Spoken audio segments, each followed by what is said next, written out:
আজকে তৈরি করব সবার খুবই পছন্দের কলিজা ঠান্ডা করা ম্যাঙ্গো মিল্ক পুডিং।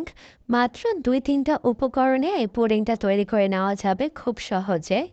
আসসালামু আলাইকুম। আম, দুধ আরও ২-১টা উপকরণে তৈরি করে নেওয়া যাবে এই মজাদার পুডিংটা। দেখতে যেমন লোভনীয়, খেতেও কিন্তু ঠিক ততটাই টেস্টি। এই ম্যাঙ্গো মিল্ক পুডিংটা খেতে কতটা মজা হয় সেটা যদি একবার বাসায় না তৈরি করেন আপনারা বুঝতেই পারবেন না। আজকের এই ম্যাঙ্গো মিল্ক পুডিংটা তৈরি করার জন্য এখানে আমি নিয়েছি একটা বড় বড় পাকা আম। চেষ্টা করবেন আমটা যেন একটু ভালো পাকা হয় সেরকম আম নেওয়ার জন্য। এবারে আমটাকে আমি ছোট ছোট টুকরো করে কেটে নিব। আপনারা আপনাদের সুবিধা মতো কেটে নেবেন। এবারে আমের টুকরোগুলোকে আমি একটা ব্লেন্ডারের জাগে নিয়ে নিচ্ছি।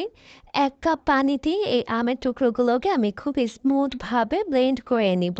ব্লেন্ড করা হয়ে গেলে আমের এই পিউরিটাকে একটা ছাঁকনিতে ছেঁকে প্যানে নিয়ে নিচ্ছি।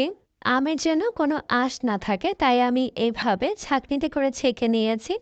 আর অবশ্যই এভাবে আমের পিউরিটাকে ছেঁকে নেওয়ার চেষ্টা করবেন। প্রয়োজন হলে আপনারা এখানে আমের পিউরিটার সঙ্গে আমি দিয়ে দিচ্ছি 1/3 কাপ চিনি। এরপর দিয়ে দিচ্ছি আগার আগার ১ চা চামচ। এবার এই সব কিছুকে আমি খুব ভালোভাবে একসঙ্গে মিশিয়ে নিব।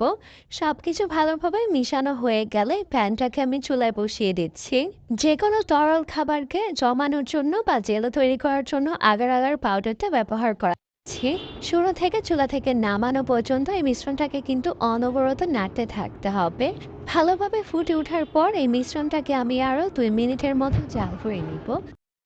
কোনো পাত্রে আমি এই মিশ্রণটাকে পাতলা লেয়ার করে ঢেলে নিয়েছি। আর এই কাজটা দ্রুত করতে হবে কারণ এই মিশ্রণটা খুব জলদি জমে যায়। ১০ মিনিটের জন্য আমি এগুলোকে একটা সাইডে রেখে দিচ্ছি। আপনারা চাইলে ফ্রিজের নর্মাল চেম্বারেও রেখে দিতে পারেন। আর এই ১০ মিনিটের মধ্যে দেখতে পারবেন জেলোগুলো খুব সুন্দরভাবে সেট হয়ে গেছে। এবার এই জেলোগুলোকে আমি ছোট আর কিউব করে কেটে নিচ্ছি। পুডিংটাকে সেট করব সে পাত্রের মধ্যে আমি সবগুলো জেলোর টুকরো নিয়ে নিয়েছি। এরপর চলে যাচ্ছি আমি দুধটাকে রেডি করতে। একটা প্যানে আমি নিয়েছি ২ কাপ লিকুইড দুধ। এইবার এখানে দিয়ে দিচ্ছি 1/3 কাপ চিনি। চিনির পরিমাণটা আপনারা আপনাদের পছন্দ অনুযায়ী বাড়িয়ে কমিয়ে দিতে পারেন। এরপর দিয়ে দিচ্ছি এখানে আমি ১ চা চামচ আগার আগার পাউডার। এই সব কিছুকে আমি খুব ভালোভাবে একসঙ্গে মিশিয়ে নিচ্ছি। এরপর চুলাটাকে অন করে দিব। এবার অনবরত নেড়ে চেড়ে এই দুধটাকে আমি ভালোভাবে জাল করে নিব। জাল করে ঘন করার কোনো প্রয়োজন নেই। ২-৩ বার বলক চলে আসলে এই দুধটাকে আমি চুলা থেকে নামিয়ে নিব। চুলা থেকে নামিয়ে এই দুধটাকে ঠান্ডা করা যাবে না। গরম থাকা অবস্থা আমি নিয়ে নিচ্ছি আমের এই জেলোর মধ্যে। আর এই কাজটা খুব দ্রুত করতে হয় কারণ এই মিশ্রণটা খুব জলদি জমে যায়। দুধ আর আমের জেলোর টুকরোগুলোকে আমি একবার ভালোভাবে নেড়ে চেড়ে দিচ্ছি। এতে করে নিচে থাকা আমের জেলোর টুকরোগুলো উপরে চলে আসবে। এরপর আমি ১০ মিনিটের জন্য এটাকে এভাবেই রেখে দিব কিছুটা ঠান্ডা হওয়ার জন্য। দেখতে আরো বেশি সুন্দর লাগার জন্য চাইলে আপনারা এখানে ইয়েলো বা অরেঞ্জ ফুড কালার দিতে পারেন সামান্য। পুডিংটাকে ১০ মিনিট এভাবে রেখে দিলেই দেখতে পারবেন পুডিংটা কিছুটা জমে গেছে।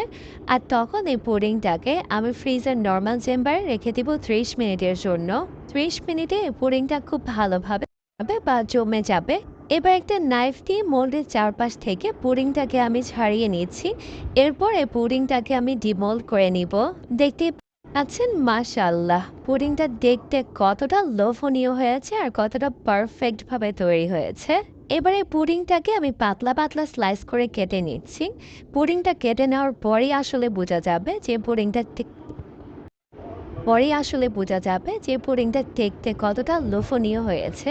ম্যাঙ্গো মিল্ক পুডিং যেমনটা বলেছিলাম তৈরি করা একদমই সহজ আর খেতে কিন্তু অনেক বেশি মজা। এইরকম এক পিস ঠান্ডা ঠান্ডা ম্যাঙ্গো মিল্ক পুডিং খেলে এক নিমিষেই মন প্রাণ কলিজা ঠান্ডা হয়ে যাবে। আশা করছি আমার আজকের রেসিপি আপনাদের কাছে খুবই ভালো লেগেছে আর সহজও লেগেছে। তাহলে আজকে এই পর্যন্তই। সবাই অনেক বেশি ভালো থাকবেন, সুস্থ থাকবেন। আল্লাহ হাফেজ।